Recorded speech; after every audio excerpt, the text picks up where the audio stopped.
Assalamualaikum warahmatullahi wabarakatuh.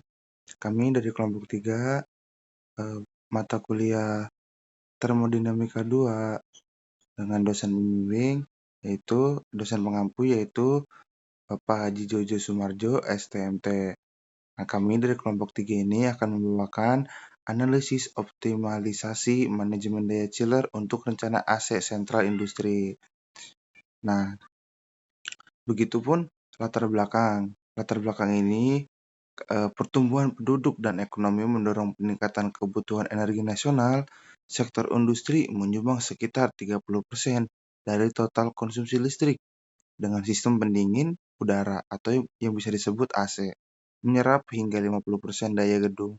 Penggunaan energi yang besar ini memerlukan pengelolaan yang lebih efisien. Oleh karena itu, optimasi daya pada sistem pendingin industri sangat penting untuk menekan konsumsi energi dan biaya operasional. Dan di sini ada rumusan masalah dan tujuan. Nah, adapun rumusan masalah yaitu pertama, bagaimana pengaruh pengoptimalan jadwal operasional chiller terhadap konsumsi daya listrik. Dan kedua, bagaimana perhitungan performasi sistem pendingin melalui nilai COP sebelum dan sesudah optimasi. Ketiga, seberapa besar efisiensi energi dan penghematan biaya yang hasil dari optimasi tersebut. Nah, adapun tujuan proyek kami itu yang pertama, menganalisis dampak pengubahan jadwal operasional chiller terhadap konsumsi energi listrik.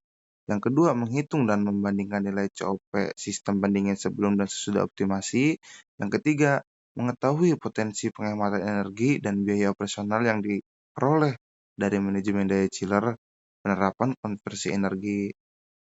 Nah, adapun kajian teori sistem AC industri ini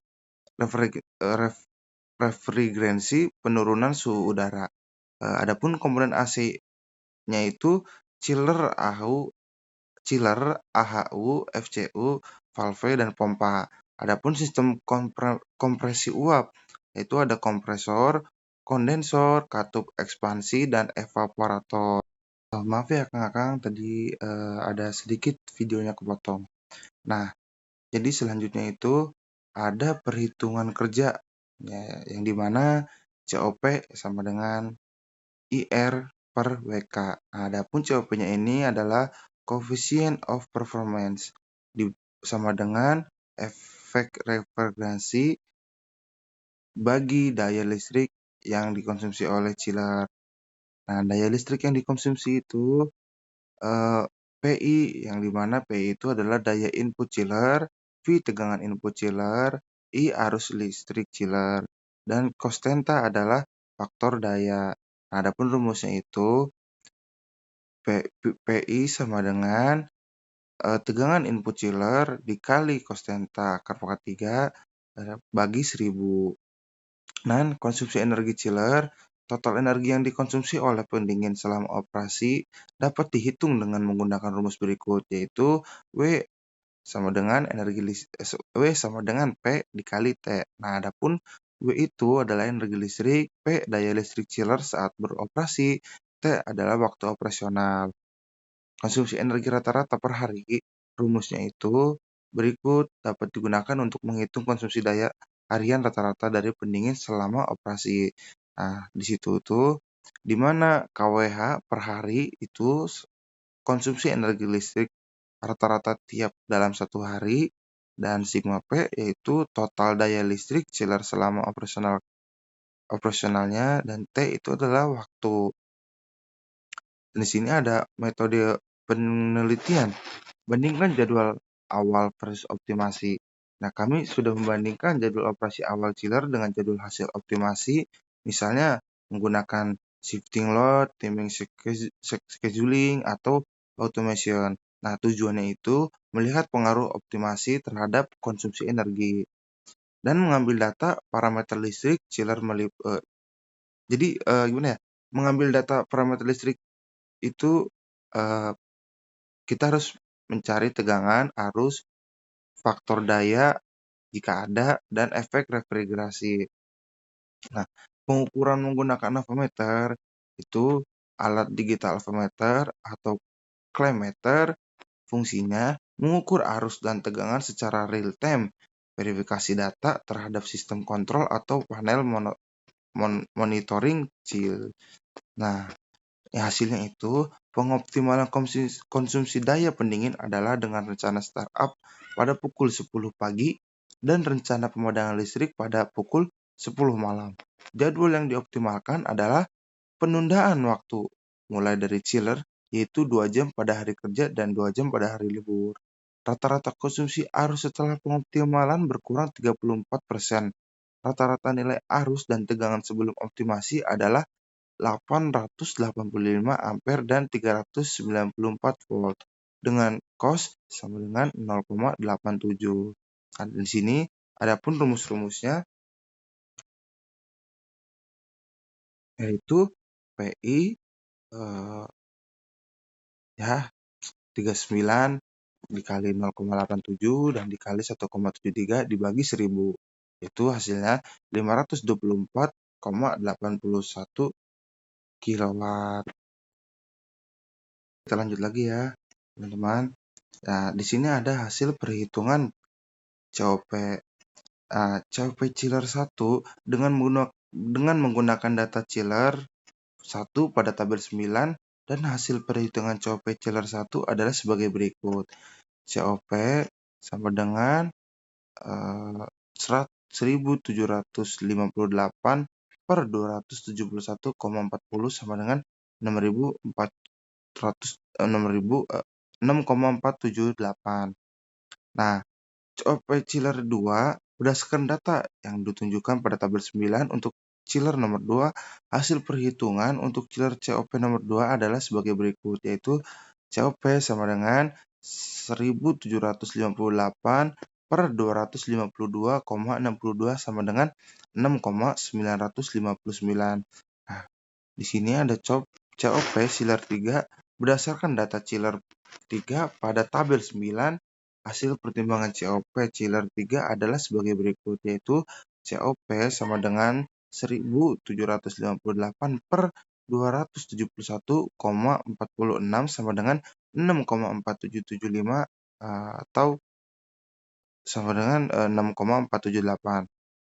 Nah, pada COP chiller 4 berdasarkan yang ditunjukkan pada tabel 9 untuk chiller nomor 4 ini, hasil perhitungan untuk chiller COP nomor 4 sebagai berikut adalah COP sama dengan 1758 per 252,62 sama dengan 6,959.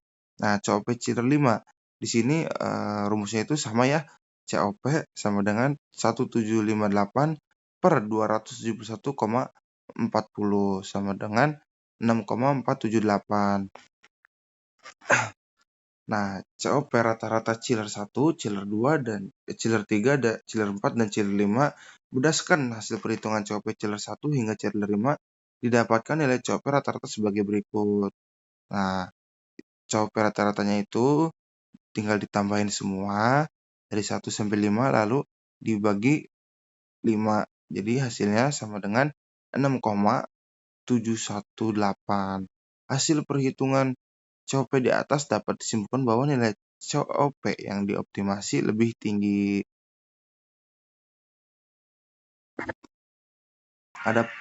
Dan adapun pengamatan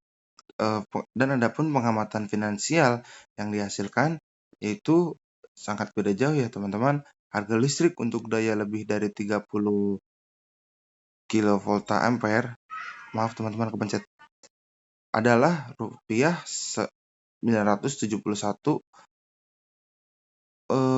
per kilowatt. Nah, penghematan yang bisa dihasilkan adalah penyelamatan finansial dalam satu hari itu bisa tembus sampai 1.627.547,29 rupiah. Nah, dalam satu bulan itu kita tinggal kalikan 31 hari atau 30. Jadi kita di sini ngambil yang paling banyak ya. Itu 50.143.966,25 rupiah. Nah, penyelamatan finansial dalam satu tahun itu yang 50 juta tadi dikali 12 yaitu hasilnya 600 ya sekian juta itu. Banyak sekali nol-nolnya ya. Nah, hasil konsumsi energi sebelum optimasi 522,55 kWh per hari, setelah optimasi itu jadi 383,73 kWh per hari. Nah, pengurangan konsumsi itu dapat kita lihat ya ada 34%. Nah, kesimpulannya itu peningkatan COP menghasilkan menghasilkan efisiensi sistem yang lebih tinggi dengan meningkatkan confidence of performance pada sistem chiller, efisiensi energi meningkat secara signifikan. Hal ini menunjukkan bahwa sistem mampu menghasilkan efek refrigerasi lebih besar dengan daya listrik yang lebih kecil. Nah, penghematan energi harian mencapai 138,82 kWh per hari. Hasil optimasi jadwal operasi chiller mampu mengurangi konsumsi energi dari sebelumnya sebesar 522,55 kWh per hari menjadi 383,73 kWh per hari, yang berarti efisiensi energi meningkat sehingga 34%. Nah, jadwal operasional memiliki pengaruh juga nih terhadap konsumsi energi. Nah, manajemen waktu operasi chiller terbukti menjadi salah satu faktor utama dalam efisiensi sistem pendingin.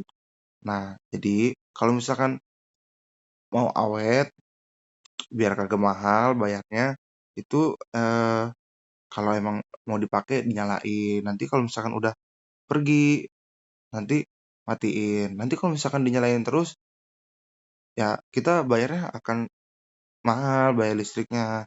Dan kalau misalkan emang dinyalain terus, nanti AC-nya bisa rusak nih kayak AC. Saya nyala terus bisa rusak. Rusak. Ya, sering servis tuh berapa kali tuh.